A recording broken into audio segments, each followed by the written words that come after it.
Assalamualaikum warahmatullahi wabarakatuh. Yang saya hormati Al-Mukarram Kiai Haji Mutawakil Allah SHMM selaku pengasuh dan ketua Yayasan Pondok Pesantren Zainul Hasan Genggong. Yang saya hormati Bapak Dr. Abdul Aziz Wahab MAG selaku Rektor Universitas Islam Zainul Hasan Genggong. Yang saya hormati dosen pembimbing 1 Ibu Endah Triwisudaningsih MPDI dan dosen pembimbing 2 Ibu Cici Widya Prasetyan dari MM. Dan yang saya hormati dan yang saya sayangi kedua orang tua saya yang telah memberikan dukungan berupa doa maupun fasilitas sehingga saya dapat sampai pada titik ini. Sebelumnya, izinkan saya untuk memperkenalkan diri. Perkenalkan, nama saya Aliyah Jenah. Saya merupakan mahasiswa dari program studi manajemen keuangan syariah dengan NPM 2012 0752 0055. Pada kesempatan kali ini saya ingin presentasikan materi saya dengan judul pengaruh rasio likuiditas dan solvabilitas terhadap rasio profitabilitas perusahaan makanan dan minuman yang terdaftar di Bursa Efek Indonesia pada tahun 2020 hingga tahun 2022. Selanjutnya pada latar belakang penelitian ini ditemukan fenomena meningkatnya persaingan ekonomi di era globalisasi mengakibatkan persaingan antar perusahaan semakin ketat dikarenakan banyaknya teknologi canggih yang dapat mendukung keberhasilan aktivitas suatu perusahaan. Hal ini dapat dibuktikan melalui data statistik dari Bursa Efek Indonesia yang mana jumlah perusahaan makanan dan minuman dari tahun 2020 hingga tahun 2022 mengalami penurunan dan peningkatan, yang mana pada tahun 2020 perusahaan makanan dan minuman berjumlah sebanyak 32 perusahaan dan pada tahun 2021 berjumlah 55 perusahaan dan pada tahun 2022 berjumlah sebanyak 43 perusahaan. Perusahaan makanan dan minuman merupakan perusahaan yang banyak dicari oleh konsumen dan banyak mengeluarkan berbagai inovasi. Hal ini dapat dibuktikan beredarnya produk makanan dan minuman yang ada di pasar. Keberhasilan suatu perusahaan dapat ditinjau melalui laporan keuangan, yang mana laporan keuangan di sini menggambarkan bagaimana perusahaan mampu memanfaatkan dananya untuk keperluan aktivitas suatu perusahaan. Adapun laporan keuangan, analisis laporan keuangan yang biasa digunakan yakni dengan menggunakan rasio. Adapun rasio yang digunakan, yang pertama rasio likuiditas, yang kedua rasio solvabilitas, dan yang ketiga rasio profitabilitas. Menurut Jaya dan kawan-kawan pada tahun 2023 di dalam bukunya menyatakan bahwa kesuksesan suatu perusahaan dapat ditinjau melalui laporan keuangan, yang mana di dalam laporan keuangan ini memberikan informasi baik terhadap pihak internal perusahaan maupun pihak eksternal perusahaan. Dengan fungsinya laporan keuangan sendiri yaitu untuk mengetahui perkembangan kegiatan perusahaan dari tahun ke tahun. Pada penelitian ini ditemukan research gap.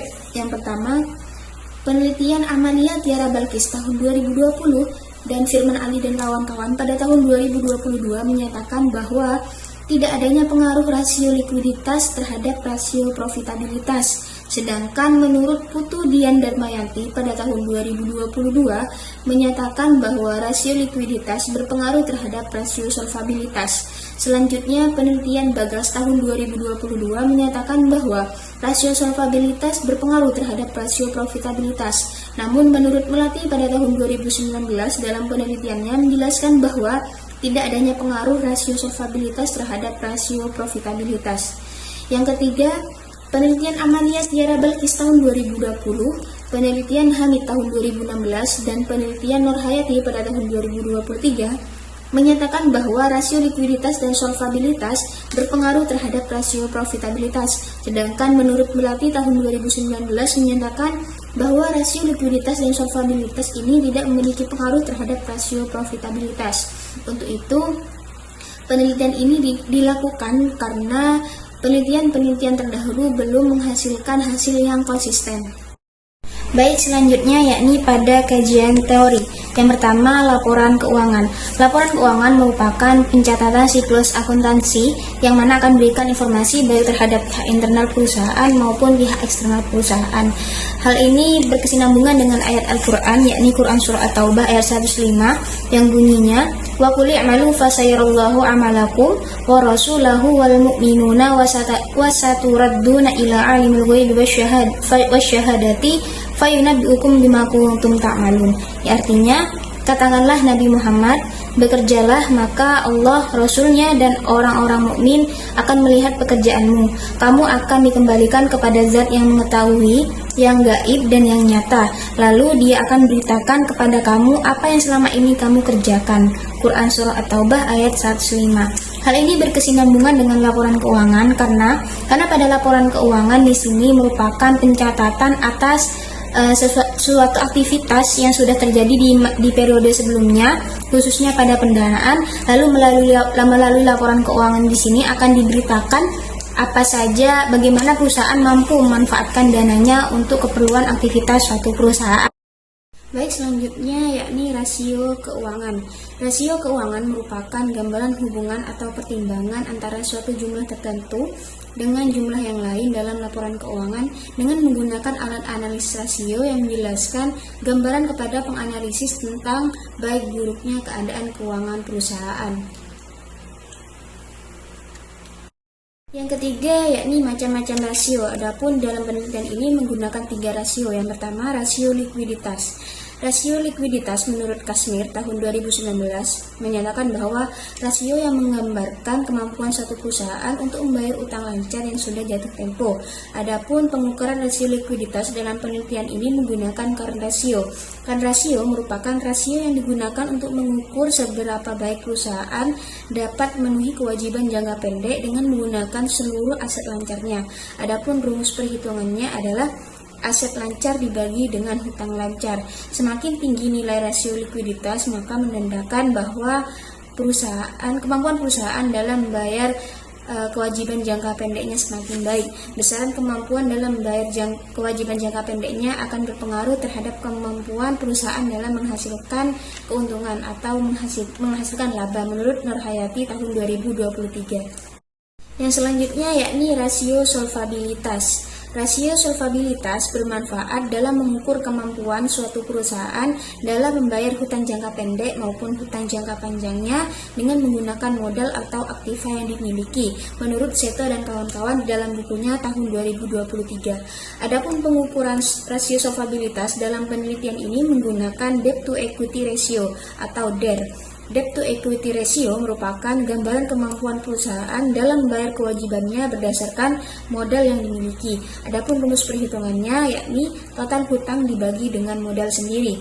Semakin tinggi nilai rasio solvabilitas, maka menandakan perusahaan sedang tidak baik dan cenderung para investor menghindar dalam menanamkan modalnya, menurut Kartikawati tahun 2023. Karena apa? Karena aktivitas suatu perusahaan didominasi oleh pembiayaan melalui atau berasal dari hutang.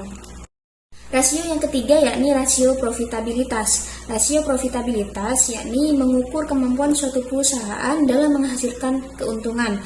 Tingginya nilai rasio profitabilitas mencerminkan bahwa perusahaan mampu menghasilkan keuntungan dengan baik menurut Praset Yandari tahun 2022. Adapun pengukuran rasio profitabilitas di sini menggunakan ROE atau Return on Equity. Return on Equity merupakan pengukuran kemampuan perusahaan terhadap ekuitas yang ada dalam menghasilkan keuntungan. Adapun rumus perhitungannya yakni laba bersih dibagi modal. Semakin tinggi nilai rasio profitabilitas, maka menggambarkan bahwa kemampuan perusahaan dalam menghasilkan keuntungan semakin baik. Selanjutnya yakni metodologi penelitian. Adapun jenis penelitian yang digunakan adalah penelitian kuantitatif. Jenis penelitian kuantitatif merupakan jenis penelitian yang melibatkan data berupa bilangan yang dapat dilakukan perhitungan dan interpretasi yang disajikan melalui diagram, tabel, maupun grafik. Adapun jenis data yang digunakan dalam penelitian ini yakni data sekunder. Data sekunder sendiri yakni data yang sudah ada atau data yang sudah disajikan oleh pihak-pihak yang berkewajiban. Selanjutnya ada populasi. Populasi di dalam penelitian ini yakni sebanyak 43 perusahaan makanan dan minuman yang terdaftar di Bursa Efek Indonesia. Teknik pemilihan sampel. Teknik pemilihan sampel yang digunakan adalah purposive sampling. Purposive sampling di sini merupakan teknik pemilihan sampel berdasarkan kriteria-kriteria atau ketentuan-ketentuan tertentu yang ditentukan oleh peneliti. Adapun kriteria atau ketentuan yang ditentukan oleh peneliti diantaranya yang pertama, perusahaan makanan dan minuman terdaftar di Bursa Efek Indonesia. Yang kedua, perusahaan makanan dan minuman memiliki laporan keuangan atau data laporan keuangan yang dibutuhkan oleh peneliti. Yang ketiga, perusahaan makanan dan minuman yang terdaftar di Bursa Efek Indonesia ini memproduksi makanan dan minuman yang tidak bertentangan dengan syariat Islam. Dari hasil teknik pemilihan sampel menggunakan purposive sampling dihasilkan sebanyak 11 perusahaan makanan dan minuman yang terdaftar di Bursa Efek Indonesia. Adapun teknik analisis data dalam penelitian ini menggunakan regresi linier berganda. Regresi linier berganda di sini merupakan teknik analisis data regresi yang mana melibatkan lebih dari satu variabel bebas atau variabel independen. Mungkin hanya itu saja yang dapat saya sampaikan, kurang lebihnya mohon maaf. Wassalamualaikum warahmatullahi wabarakatuh.